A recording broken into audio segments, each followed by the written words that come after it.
بسم اللہ الرحمن الرحیم۔ شروع اللہ کے نام سے جو بڑا مہربان نہایت رحم والا ہے۔ السلام علیکم۔ حضرت موسیٰ علیہ السلام نے اللہ تعالیٰ سے سوال کیا، اے خدا، تو لوگوں کو پیدا کرتا ہے اور پھر مار دیتا ہے، اس میں کیا حکمت ہے؟ اللہ تعالیٰ نے فرمایا، چونکہ تیرا سوال انکار اور غفلت پر مبنی نہیں ہے، اس لیے میں درگزر کرتا ہوں، ورنہ سزا دے دیتا۔ تو اس لیے معلوم کر رہا ہے تاکہ عوام کو ہماری حکمتوں سے آگاہ کر دے، ورنہ تجھے مخلوق کے پیدا کرنے میں ہماری حکمتیں معلوم ہیں۔ سوال علم کے منافی نہیں ہے۔ کسی چیز کے بارے میں سوال آدھا علم ہوتا ہے، اگرچہ تو اس سے واقف ہے، لیکن تو چاہتا ہے کہ عوام بھی آگاہ ہو جائے۔ کسی چیز کا علم ہو جانے کے بعد اس کے بارے میں سوال و جواب ہو سکتا ہے۔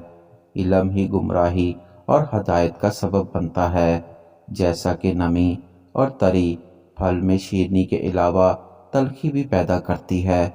ملاقات اور تعارف سے دوستی اور دشمنی پیدا ہوتی ہے، اور اس غذا سے بیماری اور صحت دونوں پیدا ہوتی ہیں۔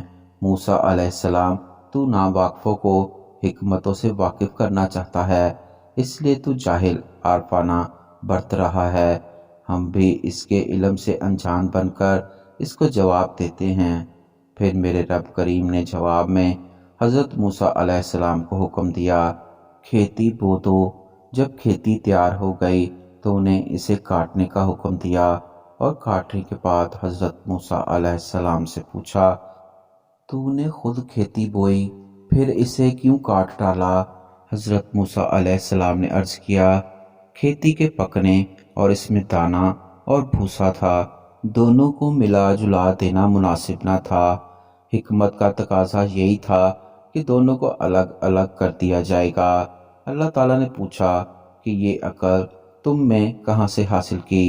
حضرت موسیٰ علیہ السلام نے کہا، یہ دانش اور عقل آپ کی عطا کرتا ہے۔ تو میرے رب کائنات نے فرمایا، پھر یہ دانش مجھ میں کیوں نہ ہوگی؟ دیکھو، انسانوں کی روحیں دو قسم کی ہیں، ایک پاک ایک ناپاک۔ سب انسانی جسم ایک رتبے کے نہیں ہیں۔ کسی جسم میں موتی جیسی روح ہے اور کسی میں کانچ کے پوت کی طرح کی۔ ان روحوں کو بھی اسی طرح ایک دوسرے سے علیحدہ کر دینا مناسب ہے، جس طرح گیہوں کو بھوسے سے، تاکہ نیک روحیں جنت کو چلی جائیں اور بری دوزخ کو۔ پہلی حکمت تو مارنے کی تھی، اور پیدا کرنے کی حکمت یہ ہے کہ ہماری صفات کا اظہار ہو جائے۔